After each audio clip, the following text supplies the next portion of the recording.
Chers amis, on m'a souvent posé la question, est-ce qu'on a le droit d'acheter des vêtements, des couches, un lit, une commode pour un bébé, alors qu'il n'est pas encore né? Et souvent on me dit qu'on a entendu des échos selon lesquels c'est pas bien, faut attendre que l'enfant y soit né, juste après acheter.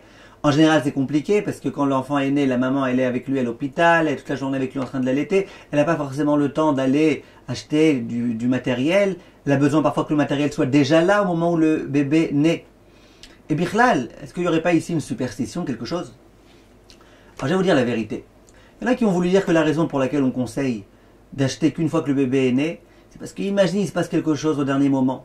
Imagine qu'on ait acheté tous les meubles, qu'on ait tout acheté et qu'il n'y ait pas de bébé, chas v'shalom. Combien les parents risquent de s'attrister?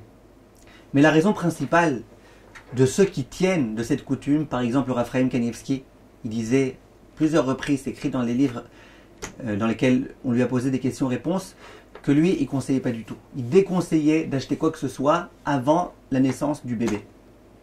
À moins, visiblement, ce qui était vraiment urgent, ce qui était vraiment nécessaire pour pouvoir accoucher. La raison de Raphaël Kanievski, il dit pour pas qu'il y ait du Haïnara. Haïnara, les gens ils vont voir la maman, ils vont la voir acheter des choses, le lit qui est arrivé à la maison, Baruch Hashem, Haïnara, elle va devenir maman et tout. Il peut y avoir du mauvais œil de gens qui pourraient la jalouser. Ça, c'est le Raphaël Kanievski qui dit. Il y en a d'autres qui disent que non, c'est pas la peine de craindre le Haïnara dans la mesure où quoi? Toi, tu essayes de cacher au maximum. Tu commences pas à parler autour de toi de tout ça. Tu caches un petit peu les affaires que tu as achetées pour le bébé. Pas tout le monde est obligé de le voir. Et de cette façon-là, il n'est pas censé y avoir de Haïnara. Comme ça, le Rav Shayo, dans son livre Merkere Haaretz, a écrit. Le Rav Mazouz lui dit quelque chose de très intéressant, il dit au contraire. Il dit, moi je pense que c'est bien d'acheter avant. Comme ça, tu montres bien que tu fais confiance en Akadosh Baruch Hu, que tout va bien se passer. T'as de la Emouna. Ma femme elle est enceinte, pourquoi il n'y aurait pas de bébé? Bezrat Hashem, il y aura un bébé.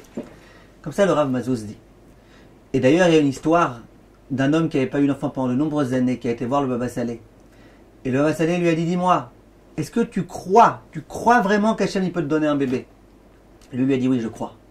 Alors le Baba Salé lui a dit, alors vas-y, achète déjà un lit, achète déjà tout ce qu'il faut. Comme ça, tu montreras que tu crois vraiment. Cet homme-là, il a acheté tout ça, et au bout de 9 mois, il a eu un bébé, Baruch Hashem. Donc on voit qu'il y a plusieurs coutumes. Ceux qui peuvent éviter d'acheter, qui ont déjà ce qu'il leur faut, ou qui pourront le faire après, je pense que c'est quand même la meilleure chose à faire pour tenir compte de l'opinion de tout le monde. Ceux qui ne peuvent pas, les objets qui sont urgents, qui sont importants, on peut les acheter à l'avance. Et ceux qui veulent se reposer sur l'opinion du Rav Mazouz et dire que dans tous les cas, il n'y a aucun problème, on peut acheter, il n'y a pas lieu de craindre quoi que ce soit. Au passage, dans la halakha strictement écrite, il n'y a pas ça. Personne ne parle de ça. Personne n'écrit.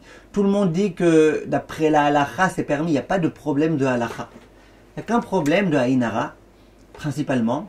Et ce problème-là, en essayant de cacher, de ne pas trop publier, on peut y pallier. Kol tov, mes chers amis.